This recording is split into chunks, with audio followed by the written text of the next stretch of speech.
mudah putus asa, selalu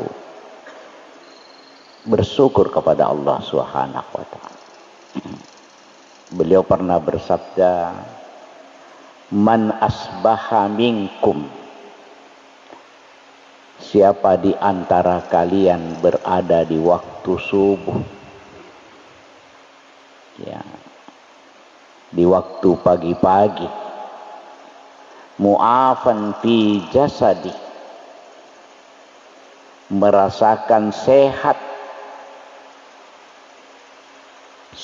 jasmaninya, masih bisa bergerak, masih bisa berbuat, ya, aminan fi sirbihi, dia dapatkan rasa aman bersama keluarganya, ya, waqutu indahu yaumihi, dan hari itu dia mendapati konsumsi pokoknya ada untuk hari itu. Faka'annama hizat lahud dunya, maka dia seolah-olah dunia miliknya. Jadi sederhana sekali kalau menurut Rasulullah. Hari itu kita sehat, bisa berbuat, bisa bergerak. Hari itu kita rasakan aman bersama dengan keluarga. Hari itu ada kebutuhan makan untuk hari itu cukup. Maka seolah-olah dunia untuk kita. Ya.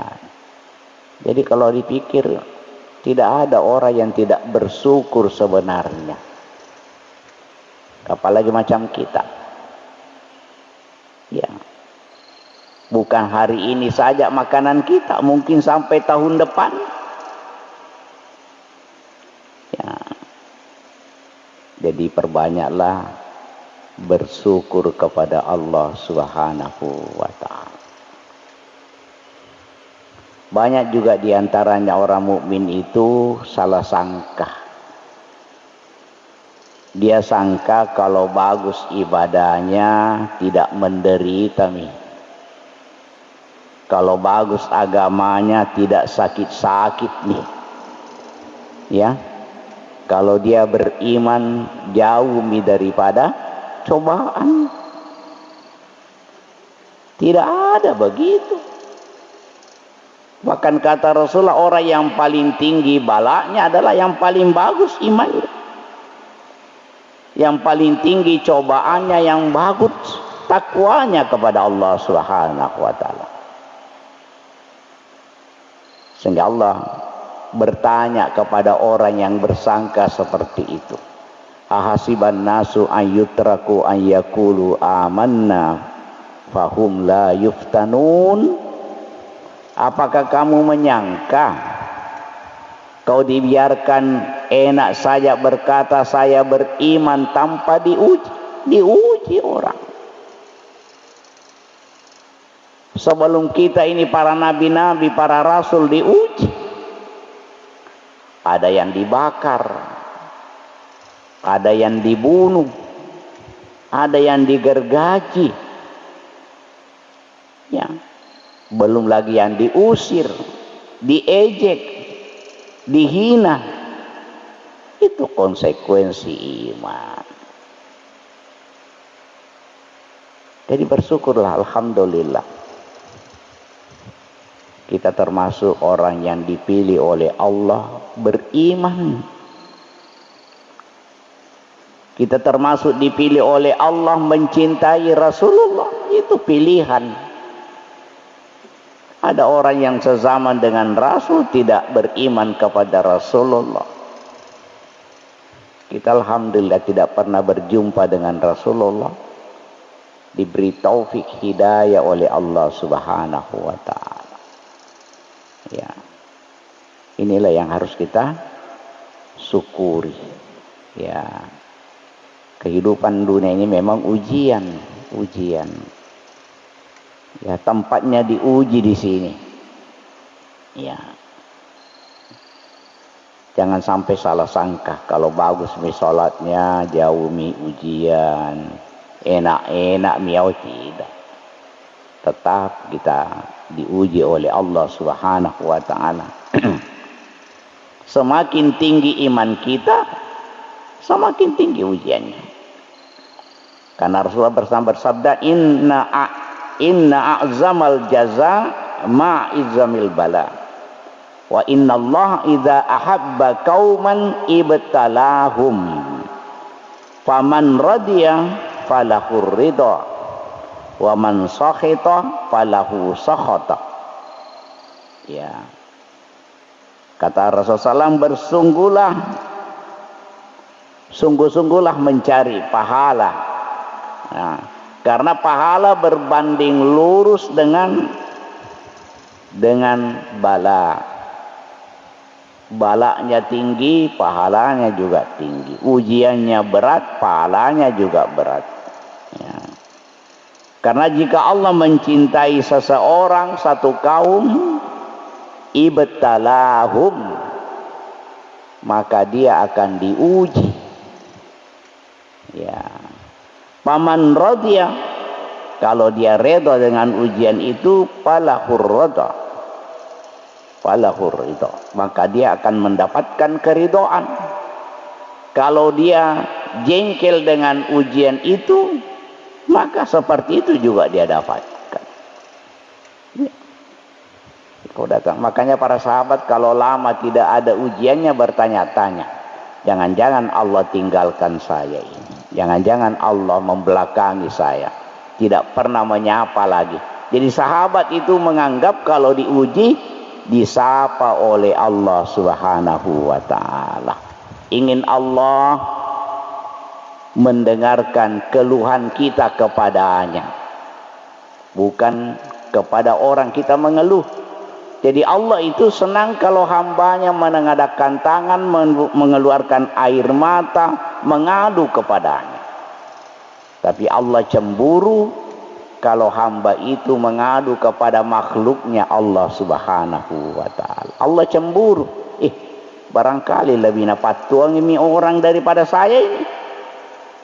Jadi jangan lalu suka senang menyampaikan keluhan tak kepada orang sebelum mendahulukan mengeluh, mengadu kepada Allah Subhanahu wa ta'ala. Karena Allah memiliki sifat cemburu.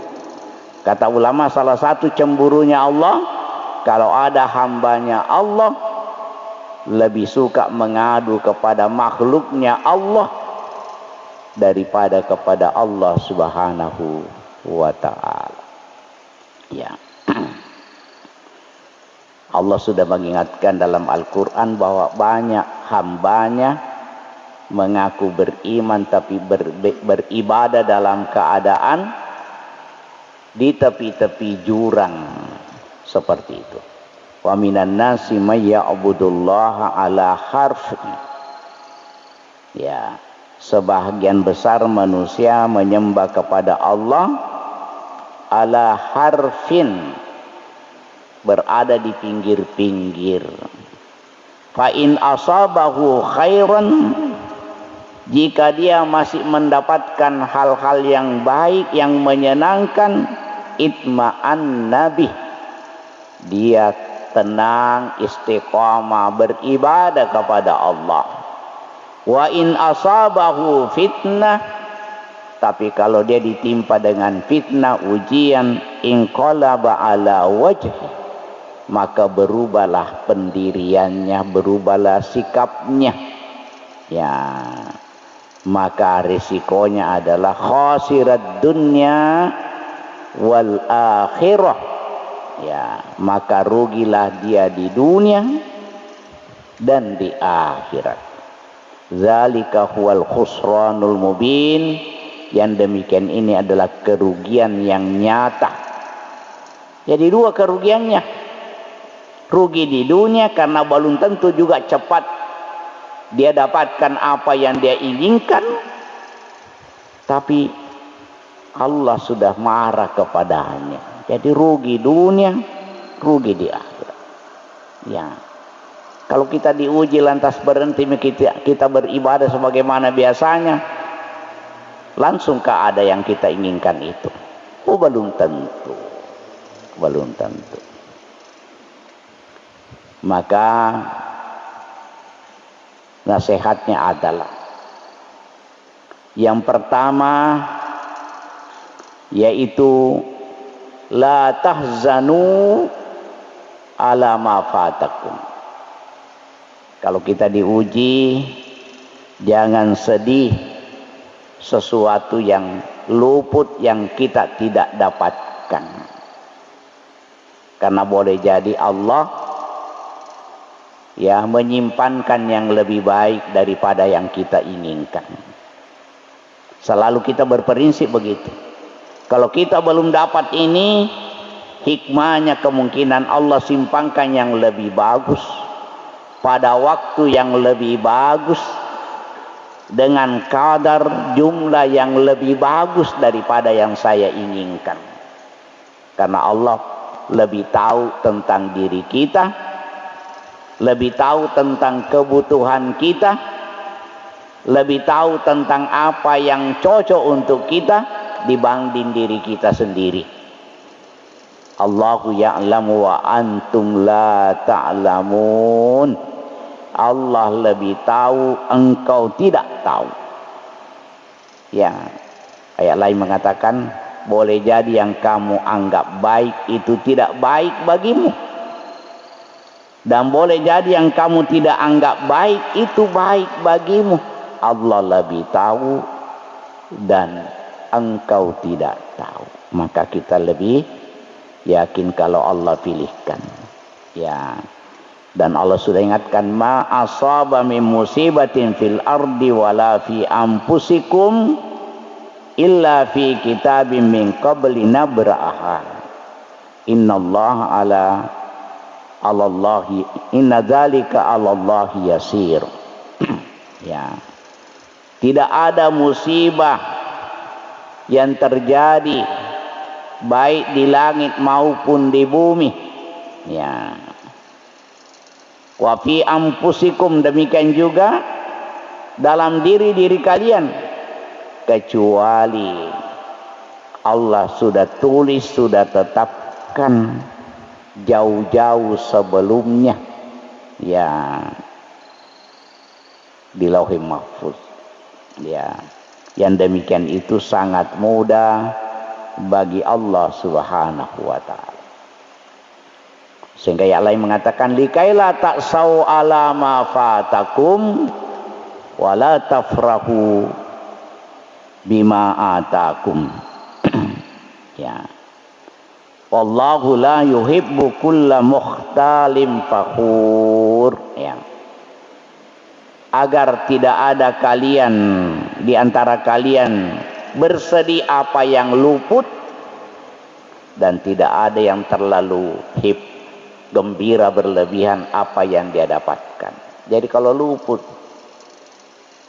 karena sudah ditentukan oleh Allah, sesuatu yang luput tidak akan mungkin didapatkan oleh seseorang.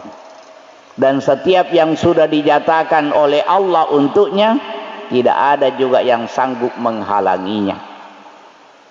Kalau jatata, tidak ada yang bisa halangi. Pasti dia cari kita sampai menemukan kita.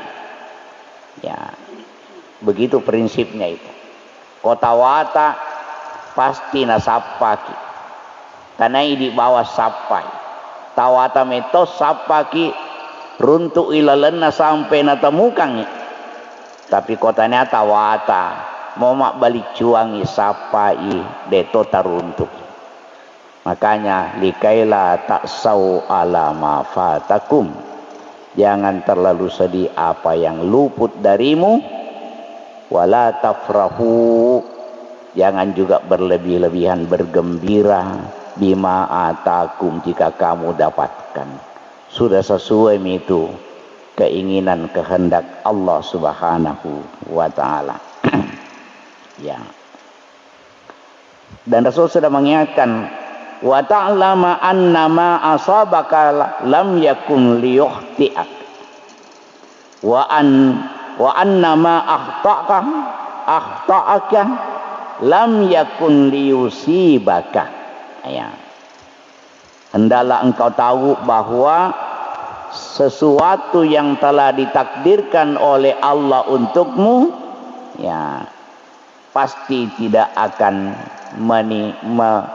apa-apa yang tidak Allah tetapkan kepadamu pasti tidak menimpamu, dan apa yang Allah sudah tetapkan kepadamu pasti tidak meleset kepadamu. Jadi pasrah saja setelah kita berikhtiar, ya, dan yakinilah bahwa kalaupun Allah kasih kita, masih lebih baik yang Allah simpankan.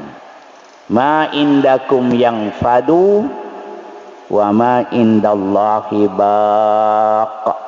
Ya. Apa yang ada di sisi Allah sebenarnya itu lebih kekal, dan di tanganmu itu habis.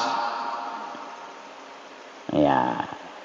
Ma indakum yang fadu, di tanganmu habis, tidak menentukan, tapi di tangan Allah itu lebih bagus. Maka orang mukmin itu dia syukuri di tangannya, tapi masih lebih berharap yang ada di tangan Allah Subhanahu wa ta'ala. Syukuri yang ada di tangan kita, nanti Allah simpangkan dan memberikan pada waktu yang tepat. Makanya syukuri saja yang ada. Ya.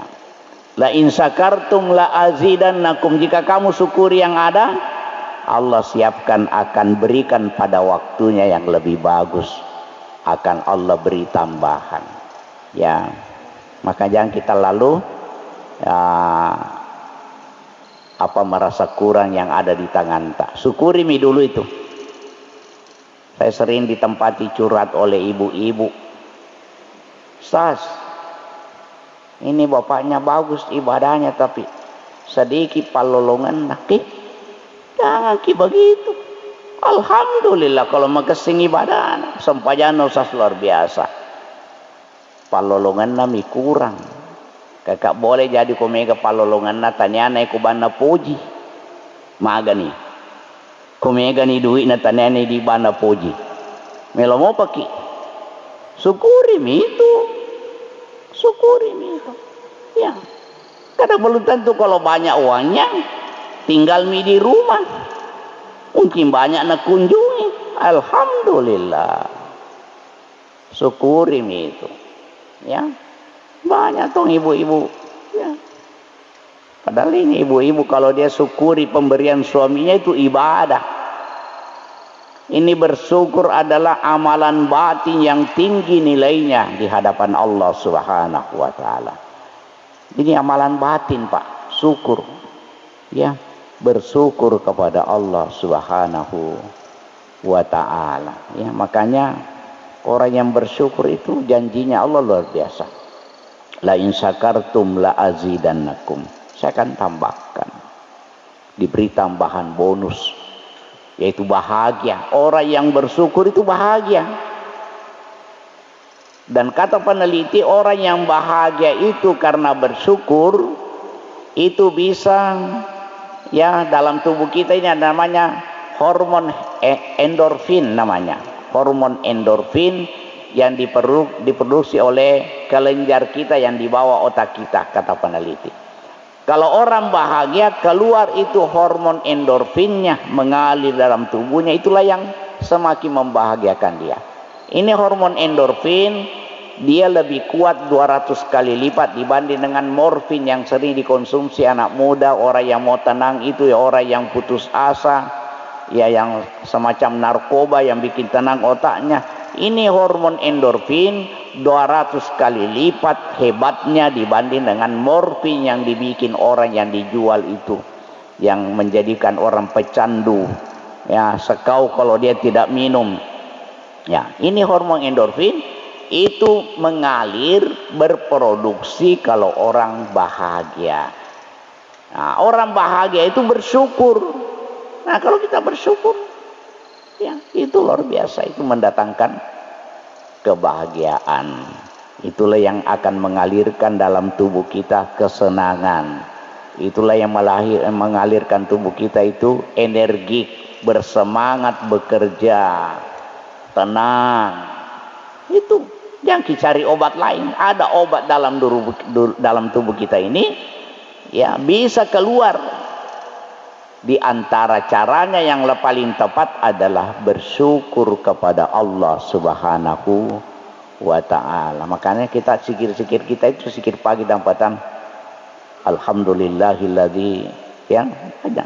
Asbahna wa asbahal mulku lillah walhamdulillah la syarika lahu la ilaha illa wa ilaihin nusur.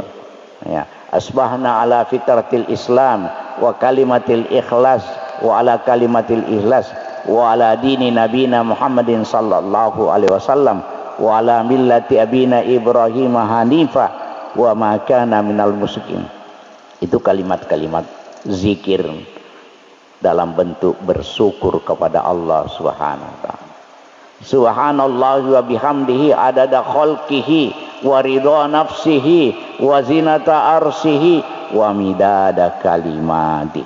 Itu disuruh ulang-ulang di waktu subuh atau pagi atau waktu petang, sebagai bentuk refleksi, sebagai bentuk syukur kepada Allah Subhanahu wa ta'ala, karena berdampak pada diri kita.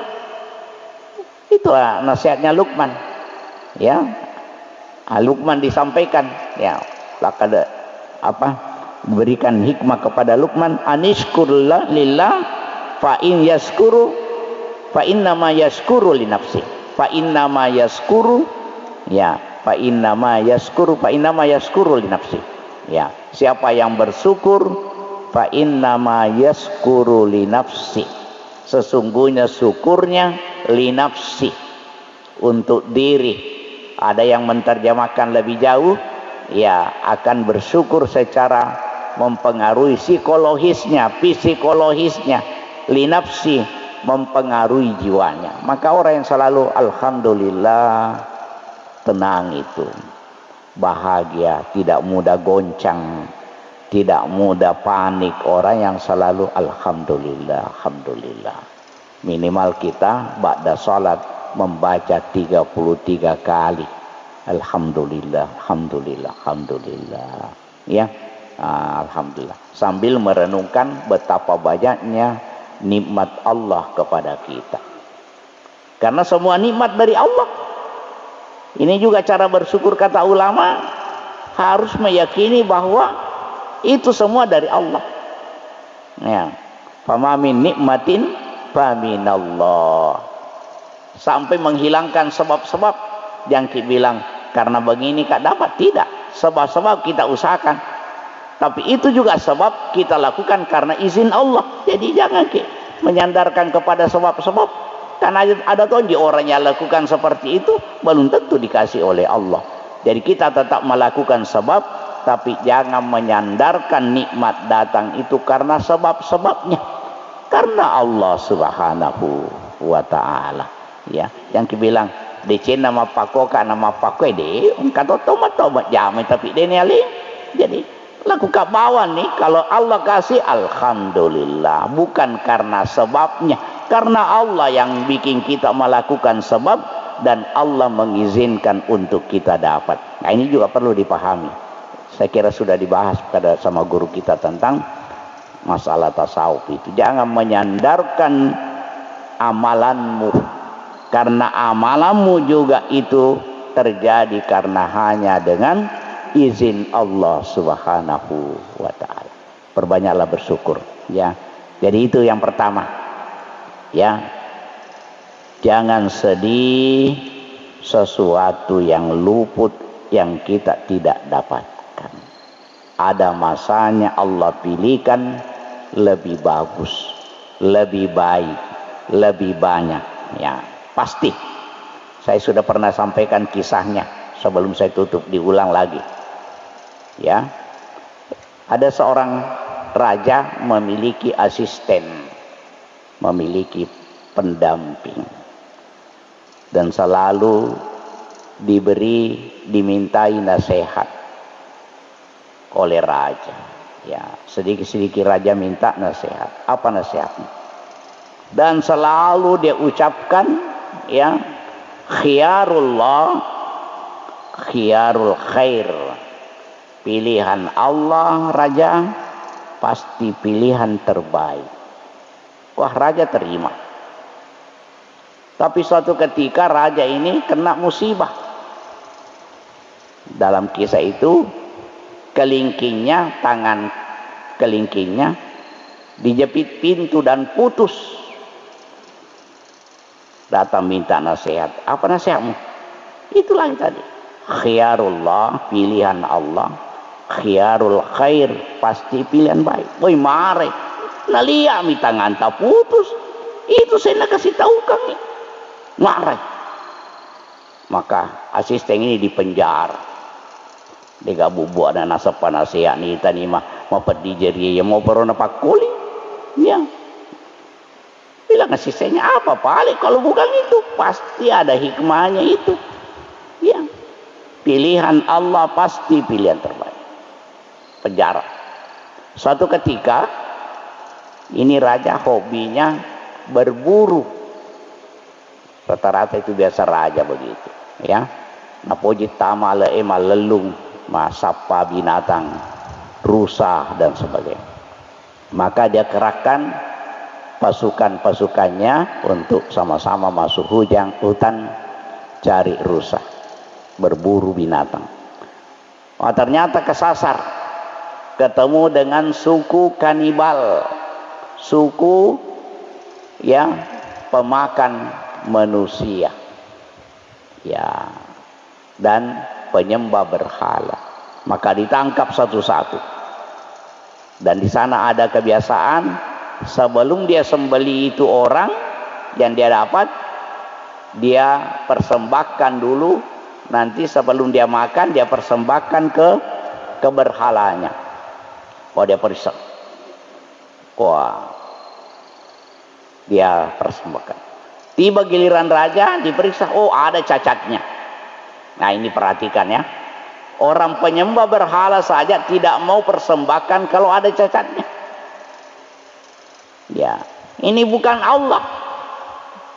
Ya, orang musyrik saja dia tidak mau persembahkan ke berhalanya, ke Tuhan palsunya itu, kecuali nanti sempurna. Jero? Nah, tanero pungala ta'ala na piter ni. Ini biasa untuk pungala ta'ala dek ne pite-pite makesinge. Meloki makaroba bembe kojo na. Buta si wali ni. Ya, melo mani di kondrok dena yo di sate. Nah, itu. Maka selamatlah ini raja, disuruh pulang. Tidak layak. Nah, pulang sang ke istana. Napanggil itu bilang keluarkan itu asistennya di penjara. Ya, maka dia ceritakan asistennya, ya, bagaimana pendapatmu? Langsung asisten bilang, khiyarullah khiyarul khair. Pilihan Allah terbukti pilihan terbaik. Bilang, kenapa aku bilang begitu? Andaikan kita tidak penjara saya juga ikut mungkin mati di sana. Andaikan tidak dijepit pintu itu tanganta, mati tongki. Jadi itu hikmahnya. Terima saja setelah terjadi itu. Langsung saya terima bahwa inilah yang terbaik, pilihan Allah Subhanahu wa ta'ala. Saya kira demikian, semoga bermanfaat. Jangan lupa selalu bersyukur kepada Allah Subhanahu wa ta'ala. Jangan biasakan mengeluh kepada orang sebelum mengadukan nasibmu kepada Allah Subhanahu wa ta'ala. Allah terkadang kasih ujian karena rindu dengan suara kita meminta kepadanya. Boleh jadi Allah kasih ujian rindu ingin melihat kita menengadahkan tangan minta kepada. Boleh jadi Allah kasih ujian ingin Allah melihat kita supaya keluar air mata kita. agar mencuci dosa-dosa kita, karena air mata yang keluar karena takut kepada Allah, karena berharap kepada Allah, bisa menjadi pemadam api neraka, kata Rasulullah SAW. Jadi bersangka baik. Ya, wah, mudah nih kapa pengala tale nale sikat cedek percobaan pak. Coba dena coba kak nule dewe lo doang. Coba dena coba kata kalupa karu. Alhamdulillah, sikap begitu seorang muslim bila diberi ujian oleh Allah SWT. Supaya semakin tergantung kita, ketergantungan kita kepada Allah itu sangat penting. Ya, sama kita bersungguh-sungguh menggantungkan nasib kita kepada Allah, Allah juga semakin bersungguh-sungguh memperhatikan kita. Tapi kapan Allah melihat ada yang kita lebih harapkan daripada dia, dia juga tidak terlalu peduli dengan kita. Makanya perhatikan. Sampai sahabat itu biar sandal dia mau beli, berdoa dulu kepada Allah. Sandal ami melo nali malapur di pongala ta'ala. Iya kapan di malini oto malini motor balu tentu melo doang di pongala ta'ala. Sahabat mau sandalan. Begitu harapannya kepada Allah Subhanahu wa ta'ala. Demikian semoga bermanfaat. Kepada Allah kita berharap semoga kita diberi kesadaran, diberi taufik hidayah ya untuk selalu berusaha menggantungkan segalanya kepada Allah Subhanahu wa taala. Aqulu qouli hadza wastaghfirullahu li wa lakum subhanakallahumma hamdika nasyhadu an la ilaha illa anta nastaghfiruka wa natubu ilaik. Subhana rabbika rabbil izzati amma yasifun wa salamun alal mursalin walhamdulillahi rabbil alamin. Assalamualaikum warahmatullahi wabarakatuh.